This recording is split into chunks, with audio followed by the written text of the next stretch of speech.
अब वह रिसेप्शन वाली लड़की देव से फार्म के साथ 1,000 रुपए भी मांगती है। 1,000 रुपए का नाम सुनकर देव अपना अजीब सा मुंह मानने लगता है, जिसे देखकर वह रिसेप्शन वाली लड़की देव को समझने लगती है, सर जब भी कोई आदमी अपनी रैंक पहली बार चेक करवाने के लिए आता है तो उसकी रैंक फ्री में चेक की जाती है, और जब वह आदमी दोबारा से अपनी रैंक चेक करवाने के लिए आता है तो उसे फीस के तौर पर 1,000 रुपए देने पड़ते हैं। उस रिसेप्शन वाली लड़की की बात सुनकर देव अपने मन में सोचने लगता है, ये लड़की सही कह रही है, अगर ये लोग रैंक चेक करने के पैसे नहीं लेंगे तो हर दूसरे दिन उनके पास नॉर्मल लोगों की भीड़ लगी रहेगी। देव अब एक गहरी सांस लेता है और उस लड़की को 1,000 रुपए दे देता है। जैसे ही देव वहां से जाने लगता है तभी वह लड़की देव को वापस बुलाती है। देव अब उस लड़की के पास जाते हुए उस लड़की से कहता है, देखो मैडम अब मेरे पास और पैसे नहीं है। देव की बात सुनकर वह लड़की देव से कहती है, सर ऐसी बात नहीं है, आपने टैलेंट लेवल वाले कॉलम को छोड़ दिया है। देव के कानों में जब उस लड़की के शब्द पड़ते हैं तो वह शर्मिंदा हो जाता है और वह दुखी मन से उस लड़की को बताता है, असल में मेरे पास कोई टैलेंट नहीं है। देव की बात सुनकर वह लड़की शॉक हो जाती है और देव से कहती है, क्या सर आपके पास कोई टैलेंट नहीं है? ऐसा होना तो नामुमकिन है, हर किसी हंटर के पास किसी न किसी लेवल का टैलेंट जरूर होता है। अब वह लड़की समझ जाती है क्यों देव की रैंक इतनी लो है, क्योंकि देव के पास कोई टैलेंट नहीं है, इसलिए वह अपनी रैंक को नहीं बढ़ा पाता है। अब वह लड़की देव को ज्यादा कुछ ना कहकर उसे वेट करने को कहती है।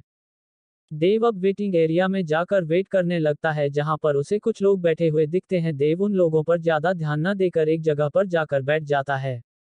हेलो तुम देव हो ना? एक लड़का देव की साइड में से आता हुआ देव से कहता है।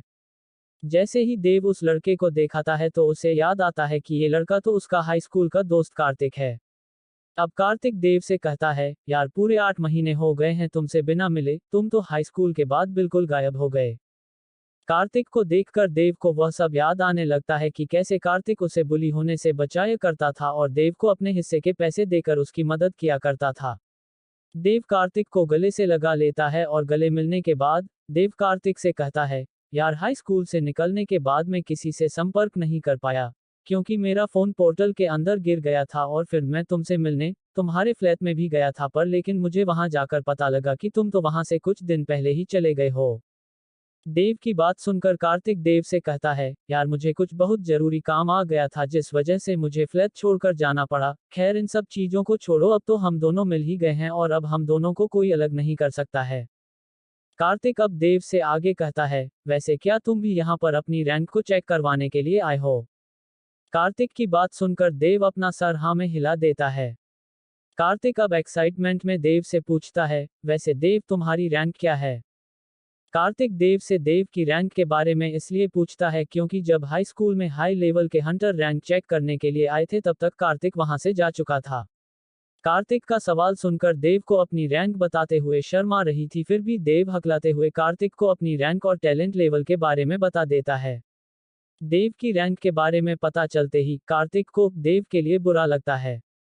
अब देव कार्तिक से उसकी रैंक और टैलेंट लेवल के बारे में पूछता है, जिस सवाल को सुनकर कार्तिक देव से कहता है, मैं लेवल पर हूं और मेरा टैलेंट लेवल 3 है।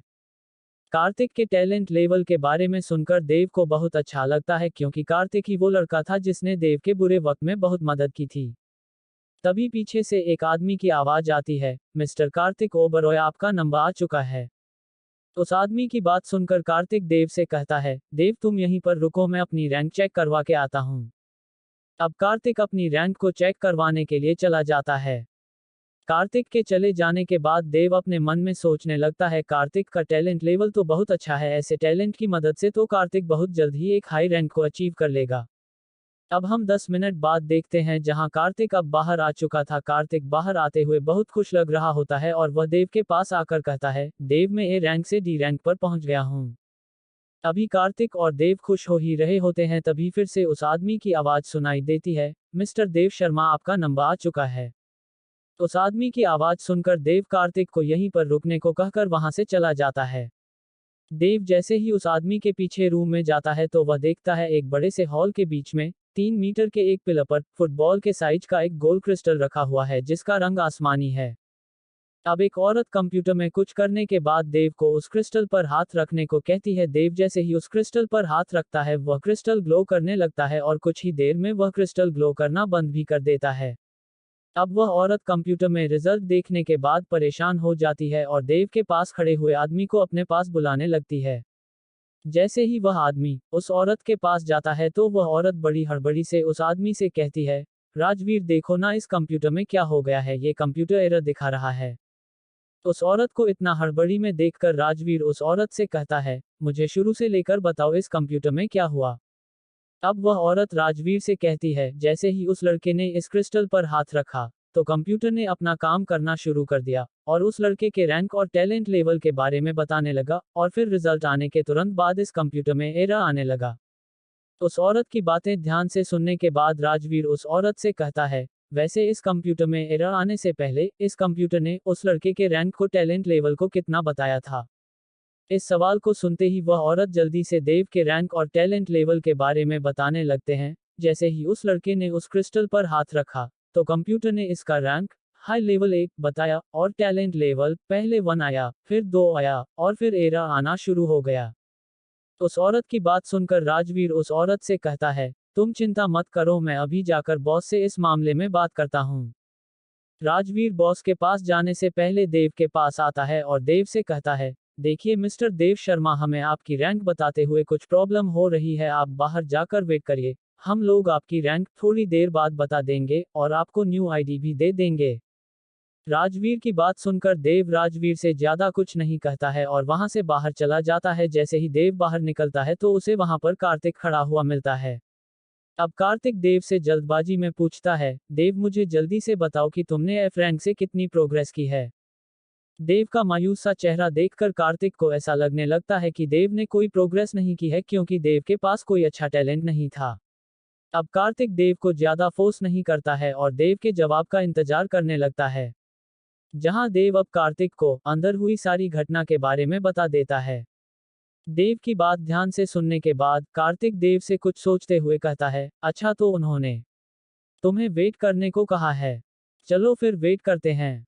अब वे दोनों वहीं पर बैठकर वेट करने लगते हैं। तभी कार्तिक देव से कहता है, यार हम लोग हाई स्कूल में कितनी मस्ती किया करते थे।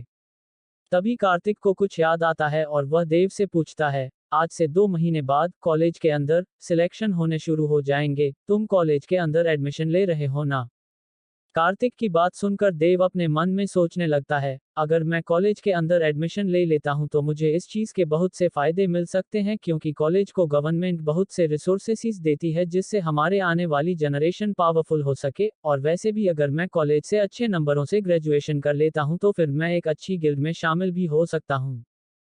अब तक हमने कहानी में पढ़ा कि देव रैंक डिपार्टमेंट के अंदर चला जाता है और उसे वहां पर अपना हाई स्कूल का दोस्त कार्तिक मिलता है। अब कार्तिक देव से कॉलेज में एडमिशन लेने के बारे में पूछता है। अब आगे कार्तिक देव को सोच में देखकर देव से फिर पूछता है, अरे यार बताओ भी तुम कॉलेज में एडमिशन ले रहे हो या नहीं। कार्तिक की आवाज सुनकर देव अपनी सोच से बाहर आता है और कार्तिक से कहता है, हाँ मैं कॉलेज में एडमिशन ले रहा हूँ। फिर कार्तिक देव से कहता है, चलो फिर ठीक है, हम दोनों एक साथ एडमिशन करवाएंगे। अभी वे दोनों बातें कर ही रहे होते हैं, इतने में वहां पर राजवीर भी आ जाता है और देव को उसकी न्यू हंटर आईडी देते हुए कहता है, मिस्टर देव शर्मा, हम आपसे अपनी कस्टमर सर्विस के लिए माफी चाहते हैं क्योंकि हमारी रैंक चेक करने वाली मशीन आपके रिजल्ट दिखाते ही खराब हो गई और हम श्योर नहीं है कि आपके रिजल्ट सही है या नहीं। फिलहाल तो आप इस हंटर आईडी से काम चला लो, जब हमारी मशीन ठीक हो जाएगी तो हम आपको इन्फॉर्म कर देंगे, फिर अगर आप चाहे तो दोबारा से अपनी रैंक चेक करवा सकते हैं। राजवीर की बात सुनकर देव अपनी नई आईडी की तरफ दिखाता है जिस पर रैंक हाई लेवल 1 और टैलेंट लेवल 2 लिखा हुआ था। टैलेंट लेवल 2 को देखकर देव हैरान हो जाता है और अपने मन में सोचने लगता है, मेरा टैलेंट लेवल 2 कैसे आ गया, मेरे अंदर तो किसी भी लेवल का टैलेंट नहीं था। देव अभी इन सब चीजों के बारे में ज्यादा नहीं सोचता है और राजवीर से थोड़ी देर बातें करने के बाद वहां से कार्तिक के साथ चला जाता है। अब हम देव और कार्तिक को हेड क्वार्टर के मैनन हॉल में जाते हुए देखते हैं। तभी कार्तिक के फोन पर किसी का फोन आता है। फोन की स्क्रीन पर नाम पढ़ने के बाद कार्तिक देव से थोड़ी दूरी पर चला जाता है और फोन पर बात करने के बाद कार्तिक देव के पास आता है और देव से कहता है, यार मुझे अभी एक अर्जेंट कॉल आया है इसलिए मुझे यहाँ से अभी जाना होगा। कार्तिक की बात सुनकर देव कार्तिक से कहता है, कोई बात नहीं यार, अगर तुम्हें कोई एजेंट काम आया है तो तुम उस काम को पहले खत्म कर लो। अब कार्तिक देव को अपना फोन नंबर देकर वहां से चला जाता है। कार्तिक के चले जाने के बाद देव अपने हाथ पर बने टैटू पर टच करता है और अपनी स्टेटस विंडो को खोल लेते हैं, जहां वह देखता है shop skill equals 1, level equals 1, strength equals 0.6, speed equals 0.2, stamina equals 0.3, heaven energy equals 0.200, agility equals 0.3, hell energy equals 0.200, experience point 430। बाकी सब तो पहले की तरह ही था, बस 10 दिन के 100 एक्सपीरियंस पॉइंट और जुड़ गए थे। देव अब दोबारा से अपने टैटू पर टच करके अपनी स्टेटस विंडो को बंद कर लेता है और मैनन हॉल में किसी ग्रुप को ढूंढने लगता है, क्योंकि देव को किसी ग्रुप के अंदर ज्वाइन होकर पोर्टल के अंदर भी तो जाना था। देव अब एक बार मेन हॉल में नजर घुमाकर चारों तरफ देखते हैं, जहां उसे बहुत सारे हंटर आपस में बातें करते हुए देखते हैं। देव अब मैनन हॉल के गिल्ड रजिस्ट्रेशन के एरिया की तरफ जाने लगता है, क्योंकि वही जाकर ही देव को पता लगेगा कि किस ग्रुप को हंटर की जरूरत है। देव अब गिल्ड रजिस्ट्रेशन एरिया की तरफ जा ही रहा होता है, तभी उसको थोड़ी दूरी पर अपने हाई स्कूल के और भी दोस्त बैठे हुए दिखते हैं। तभी उनमें से एक लड़की देव को देख लेती है और उसे अपने पास बुलाती है। देव जब उस लड़की के पास जाता है तो वह देखता है उस लड़की ने मिनी स्कर्ट पहनी हुई है और उस लड़की के कंधे तक के रेशमी बाल और आंखों पर गोल चश्मा लगा होता है। देव उस लड़की के पास खड़े हुए 3 लोगों को भी देखाता है, जिनमें से 2 लोग वे भी होते हैं जो देव को हाई स्कूल में बहुत बुली किया करते थे। वे दोनों हाई स्कूल में देव से अपना सारा काम करवाते थे और उसके साथ नौकर की तरह बर्ताव किया करते थे और कभी कभी तो अपने मनोरंजन के लिए उसे मरते भी थे। कार्तिक ने उन सभी को बहुत बार धमकाया भी था, पर लेकिन फिर भी वे लोग देव को कार्तिक के पीछे बहुत परेशान किया करते थे। जबकि वह लड़की देव को परेशान नहीं करती थी, बल्कि जब भी देव को कोई उसके सामने परेशान करता था तो वह लड़की हमेशा देव का ही सपोर्ट किया करती थी। और उस आखिरी लड़के के बारे में देव कुछ नहीं जानता था। तभी उसको वह लड़की, जिसका नाम निधि था, देव से कहती है, देव तुम यहाँ पर क्या कर रहे हो, और हाई स्कूल की पढ़ाई कंप्लीट करने के बाद क्या तुमने संन्यास ले लिया था, जो बिल्कुल गायब ही हो गए थे, ना कोई कांटेक्ट और ना ही तुम्हारा फोन नंबर मिल रहा था। निधि की बात सुनकर देव निधि को समझता है कि मेरा फोन पोर्टल के अंदर गिर गया था और उसके अंदर ही मेरे सारे कांटेक्ट नंबर थे। देव की बात सुनकर निधि देव से कहती है, खैर इन सब बातों को छोड़ो और ये बताओ कि तुम यहाँ पर कर क्या रहे हो। निधि की बात सुनकर देव निधि को बता देता है कि मैं एक पोर्टल के अंदर जाना चाहता हूँ और इसीलिए मैं एक ग्रुप को ढूंढ रहा हूँ। देव की बात सुनकर निधि देव से कुछ सोचते हुए कहती है, अच्छा तुम एक ग्रुप को ढूंढ रहे हो, तो फिर तुम हमारे ग्रुप में ज्वाइन हो जाओ, हमें भी पोर्टल के अंदर जाने के लिए एक हंटर की जरूरत है। निधि की बात सुनकर देव निधि से पूछता है, वैसे तुम कौन से रैंक के पोर्टल के अंदर जा रहे हो। हम लोग डी रैंक के पोर्टल के अंदर जा रहे हैं, निधि ने देव से कहा। डी रैंक के पोर्टल के अंदर जाने की बात सुनकर पहले तो देव कुछ देर सोचता है, पर लेकिन फिर बाद में हाँ कर देता है। अब निधि देव से उसका फोन नंबर ले लेती है और उसके फोन पर एक एड्रेस को सेंड करके देव से कहती है, परसों 11 बजे इस एड्रेस पर आ जाना। अब देव निधि से थोड़ी देर बात करने के बाद हेडक्वार्टर से चला जाता है। हेडक्वार्टर से बाहर आने के बाद देव अपने घर की तरफ जाने लगता है और कुछ ही देर में अपने घर पर भी पहुंच जाता है। देव को हेडक्वार्टर से घर पहुंचते पहुंच दोपहर के 3 बज चुके थे। देव जैसे ही घर के अंदर जाता है तो वह देखता है कि रिया सोफे पर बैठकर टीवी देख रही है। देव अब टीवी को बंद करते हुए रिया से कहता है, मैंने तुम्हें कितनी बार कहा है कि तुम टीवी को कम देखा करो और पढ़ाई ज्यादा करा करो। रिया देव को टीवी बंद करने पर कुछ नहीं कहती है, क्योंकि रिया को भी पता होता है कि देव उसकी भलाई के लिए ही टीवी को बंद कर रहा है, पर लेकिन फिर भी रिया देव को मन ही मन में कोसते हुए कहती है, देव 10 मिनट बाद टीवी को बंद कर देता, इतना बढ़िया शो चल रहा था। तभी रिया को कुछ याद आता है और वह देव से कहती है, देव भाई हमारे इंटर ट्रेनिंग के टीचर ने हमें वेपन लाने को कहा था, क्योंकि वे हम सभी को बहुत जल्द वेपन चलाना सिखाने वाले हैं। रिया की बात सुनकर देव अपने मन में सोचने लगता है, मेरे पास जितने भी रुपए बचे थे वे सभी रुपए तो मेरी रैंक चेक होने में खर्च हो गए, और मुझे 1 महीने से पहले पहले रिया की फीस भी भरनी है। देव को सोच में देखकर रिया देव से कहती है, भाई अगर आपके पास पैसे नहीं है तो आप चिंता मत करो, मैं अपनी दोस्त प्रिया से कोई वेपन ले लूंगी, क्योंकि उसके पास बहुत से वेपन है। रिया की बात सुनकर देव रिया से कहता है, तुम्हें किसी से वेपन लेने की कोई जरूरत नहीं है, मैं तुम्हें बहुत जल्द एक अच्छा सा वेपन दिला दूंगा। देव की बात सुनकर रिया अपना सिर हाँ में हिला देती है और पढ़ाई करने के लिए अपने कमरे में चली जाती है।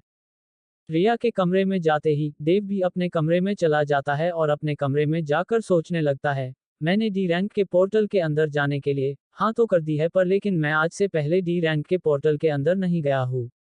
देव अब अपनी एंडलेस स्वॉर्ड स्किल को अच्छी तरह सीखने की सोचता है, क्योंकि एंडलेस स्वॉर्ड स्किल की वजह से देव को ये तो पता चल गया था कि तलवार को किस तरह पकड़ा और चलाया जाता है, पर लेकिन देव ने अभी तक तलवार को प्रैक्टिकली नहीं चलाया था। और उन्हें रैंक के मॉन्स्टरों को भी देव ने इसलिए मार दिया था क्योंकि उस समय देव की रैंक हाई लेवल 1 हो चुकी थी। देव को ऐसा लग रहा था कि उसने एरोप्लेन उड़ाने की पढ़ाई तो कर ली है, पर लेकिन आज से पहले एरोप्लेन उड़ाया नहीं है। देव अब अपने कमरे में ही तलवार लेकर एंडलेस स्वॉर्ड स्किल की प्रैक्टिस करने लगता है। देव बिना रुके एंडलेस स्वॉर्ड स्किल की प्रैक्टिस करते ही रहता है और फिर देव को प्रैक्टिस करते करते रात हो जाती है। रात का खाना बनाने और खाने के बाद देव फिर से एंडलेस स्वॉर्ड स्किल की प्रैक्टिस करने लगता है और रात के 1 बजे तक प्रैक्टिस करता ही रहता है। दोपहर से प्रैक्टिस करते करते देव का पूरा शरीर अकड़ चुका था, इसलिए देव अब सोने के लिए बेड पर पड़ जाता है। देव जैसे ही बेड पर पड़ता है उसे एकदम नींद आ जाती है। अगले दिन देव की जैसे ही नींद खुलती है वह रिया के लिए नाश्ता तैयार करता है और फिर रिया नाश्ता खाकर स्कूल में चली जाती है। रिया के स्कूल में जाने के बाद देव अपनी डेली क्वेस्ट को पूरा करने के लिए पास के गार्डन में चला जाता है और जल्द ही 10 किलोमीटर रनिंग, 100 पुशअप और 100 डीप्स कंप्लीट कर लेता है। जैसे ही देव अपनी डेली क्वेस्ट को कंप्लीट करता है उसे हर रोज की तरह ही 10 एक्सपीरियंस पॉइंट और एनर्जी पोशन मिलता है। देव इस बार इस एनर्जी पोशन को नहीं पीता है बल्कि इसे अपने पास रख लेता है, क्योंकि देव देखना चाहता था कि वह बाद में भी इस एनर्जी पोशन से अपनी थकान को मिटा सकता है या नहीं। देव अब डेली क्वेस्ट को पूरा करने के बाद अपने घर की तरफ चला जाता है और घर पहुंचने के बाद देव अपने घर की छत पर जाकर एंडलेस स्वॉर्ड स्किल की प्रैक्टिस करने लगता है, क्योंकि देव जितना ज्यादा इस स्किल की प्रैक्टिस करेगा वह उतनी ही आसानी से मॉन्स्टर्स को मार पाएगा। और इसी तरह ये दिन भी देव का प्रैक्टिस करते करते निकल जाता है। अगले दिन अब हम देव को कंस्ट्रक्शन साइट की तरफ जाते हुए देखते हैं, क्योंकि पोर्टल पूरे शहर में कहीं पर भी अफेयर हो सकते हैं और जिस पोर्टल में देव जाने वाला था वह पोर्टल कंस्ट्रक्शन साइट की तरफ अफेयर हुआ था। देव अब 10:30 बजे ही कंस्ट्रक्शन साइट पर पहुंच जाता है। वहां पहुंचकर देव दिखाता है कि निधि पहले से ही वहां पर है। निधि आज परसों से बिल्कुल अलग लग रही थी, क्योंकि उसने अपने पूरे शरीर पर गोल्डन कलर का आर्मर पहन रखा था जो उसके शरीर पर बिल्कुल आकर्षक लग रहा था। देव को देखकर निधि पूछती है, देव तुम आ गए, पर लेकिन तुम्हारा आमा कहाँ है? निधि के सवाल को सुनकर देव अपने हाथ में पकड़ी हुई तलवार को दिखाते हुए निधि से कहता है, मेरे लिए तो यही काफी है। तभी पीछे से कुछ लोगों की आवाज आती है। अब तक हमने कहानी में पढ़ा कि कार्तिक के जाने के बाद देव को हेड क्वार्टर में अपनी हाई स्कूल की क्लासमेट निधि मिलती है, जो कि देव को पोर्टल में जाने के लिए ऑफर करती है। निधि की बात मानकर देव 2 दिन के बाद पोर्टल की साइट पर जाता है, जहां पर निधि देव से उसके आमा के बारे में पूछती है। अब आगे निधि ने जब देव से उसके आर्मर के बारे में पूछा तभी पीछे से कुछ लोगों की आवाज सुनाई देती है। निधि शकल देखकर किसी से उसके आमा के बारे में पूछा करो, तुम्हें क्या लगता है इस भिखारी के पास आर्मर या हंटर गैर होंगे? जब निधि और देव पीछे मुड़कर उस आवाज की तरफ देखते हैं तो उन्हें वहां पर अपने हाई स्कूल के दोस्त ऋतिक और ऋषभ दिखते हैं। ये दोनों वही लड़के होते हैं जो देव को परसों हेड क्वार्टर में मिले थे और ये दोनों देव को हाई स्कूल में बहुत बुली भी किया करते थे। अब निधि देव की साइड लेते हुए उन दोनों से कहती है, देव के पास हंटर गैर हो या नहीं हो, पर लेकिन तुम्हें उसे भिखारी कहने की कोई जरूरत नहीं है, समझ गए तुम दोनों? अब वे दोनों निधि पर चिल्लाते हुए निधि से कहते हैं, तुम्हें हमारे बीच में बोलने की कोई जरूरत नहीं है और हाँ, हमारी बॉस बनने की कोशिश मत करो क्योंकि तुम हमारी बॉस नहीं हो। देव जब उन दोनों को निधि के ऊपर चिल्लाते हुए देखता है तो वह निधि को शांत करते हुए कहता है, तुम्हें मेरे लिए इन दोनों से कुछ बोलने की जरूरत नहीं है क्योंकि ये लोग कभी नहीं सुधरेंगे। देखो ऋषभ ये फिर से दूसरों का सहारा लेने लगा। पहले हाई स्कूल में ये कार्तिक का सहारा लेता था और अब निधि का सहारा लेकर बचने की कोशिश कर रहा है। ऋतिक ने देव को लड़ाई के लिए उकसाते हुए कहा। तभी उस कंस्ट्रक्शन साइट पर 4 आदमियों का ग्रुप आने लगता है, जिन्हें देखकर ऋषभ और ऋतिक का पूरा बर्ताव ही बदल जाता है और वे दोनों उस बीच वाले आदमी के पास जाकर उस आदमी की चापलूसी करने लगते हैं। राजीव सर आप आ गए। आज तो आप पहले से भी ज्यादा ताकतवर लग रहे हैं, मुझे तो ऐसा लग रहा है कि आप जल्दी सी रैंक पर पहुंचने वाले हैं, ऋतिक ने राजीव से कहा। ऋतिक की देखा देखी ऋषभ भी राजीव की चापलूसी करते हुए कहता है, ऋतिक तुम इस बार देखना राजीव सर पहले के मुकाबले जल्दी ही डी रैंक के पोर्टल को क्लियर कर लेंगे। उस बीच वाले आदमी का नाम राजीव था और वह उन सभी का बॉस था और उसने ही इस गिल्ड को बनाया था। राजीव की गिल्ड में पहले से ही 3 डी रैंक के हंटर ज्वाइन थे। ऋषभ और ऋतिक भी अभी अभी डी रैंक पर पहुंचे थे, इसलिए वे दोनों भी राजीव की गिल्ड में परमानेंट ज्वाइन होना चाहते थे, क्योंकि अगर वे राजीव की गिल्ड में ज्वाइन हो जाते हैं तो उन्हें पोर्टल के अंदर जाने के लिए किसी और ग्रुप या गिल्ड को ढूंढने की जरूरत नहीं होगी। और अगर वे दोनों राजीव की गिल्ड में ज्वाइन हो जाते हैं तो उन्हें देव और निधि के मुकाबले ज्यादा प्रॉफिट मिलेगा। अब राजीव उन दोनों को चुप करते हुए कहता है, बस पहले पोर्टल को क्लियर कर लेते हैं, फिर बाद में बात करने के लिए टाइम ही टाइम होगा। ऋषभ और ऋतिक से बात करने के बाद राजीव निधि के पास जाता है और देव की तरफ इशारा करते हुए कहता है, क्या ये वही लड़का है जिसकी तुम बात कर रही थी? जी हाँ राजीव सर, निधि ने राजीव से कहा। अब राजीव देव के पास जाता है और देव से कहता है, देख लड़के, अगर तुझे पोर्टल के अंदर कुछ हो जाता है तो इसमें हमारी कोई गारंटी नहीं होगी, हम सिर्फ अपनी गिल्ड वालों की ही परवाह करते हैं। राजीव की बात सुनकर देव राजीव से कुछ भी नहीं कहता है, क्योंकि राजीव जो कुछ भी कह रहा था सच ही कह रहा था। अगर किसी हंटर की पोर्टल के अंदर मौत हो जाती है तो इस चीज से सरकार और गिल्ड वालों को ज्यादा कुछ फर्क नहीं पड़ता है, क्योंकि पोर्टल के अंदर मौत होना एक आम बात है। अब राजीव सभी को तैयार होने के लिए कहता है। राजीव की बात सुनकर सभी हंटर अपने अपने बैग में से हंटर गेयर निकलने लगते हैं। अब राजीव भी अपने बैग में से हंटर गेयर निकालकर पहनने लगता है। असल में ये हंटर गेयर मॉन्स्टर को मारने और उनसे बचने के लिए काम आते हैं, और ये हंटर गेयर हाई लेवल के मॉन्स्टर और बॉस मॉन्स्टर के बॉडी पार्ट से बनते हैं। ये गेयर देखने में बिल्कुल बॉडी आर्मर के पार्ट जैसे देखते हैं, और इन गेयर की मदद से हम मॉन्स्टर से अपने कंधे और हाथ पैर को ज्यादा डैमेज होने से बचा पाते हैं। जब सभी लोग अपने अपने हंटर गेयर पहन लेते हैं तो राजीव उन सभी को कंस्ट्रक्शन साइट के अंदर लेकर जाने लगता है। जब वे सभी कंस्ट्रक्शन साइट के अंदर पहुंच जाते हैं तो देव दिखाता है एक खुले मैदान में बन रही बिल्डिंग के पास एक नीले रंग का बड़ा सा पोर्टल है, जिसकी ऊंचाई लगभग 13 फुट होगी। देव ने आज तक जितने भी पोर्टल देखे थे, ये वाला पोर्टल उन सभी में सबसे बड़ा था और इसका एनर्जी प्रेशर भी बाकी पोर्टल के मुकाबला ज्यादा था। निधि को देव के लिए बुरा लग रहा है, क्योंकि देव के पास कोई हंटर गेयर नहीं थे। अब निधि देव को अपने हाथ के गल्बस और शोल्डर आर्मर देते हुए कहती है, देव इन गेयर्स को तुम ले लो, वैसे भी ये मेरे लिए किसी काम के नहीं है, क्योंकि मैं एक हिला हूं और मेरा काम मॉन्स्टर्स को मारना नहीं बल्कि तुम लोगों के जख्मों को हिल करना है। निधि की बात सुनकर पहले तो देव निधि के गेयर लेने के लिए मना कर देता है, पर लेकिन जब निधि देव को उन गेयर्स को लेने के लिए फोर्स करती है तो देव को मजबूरन उन गेयर को लेना पड़ता है। जैसे ही देव निधि से उसके गेयर लेता है तभी ऋतिक ऋषभ से कहता है, देखो ऋषभ,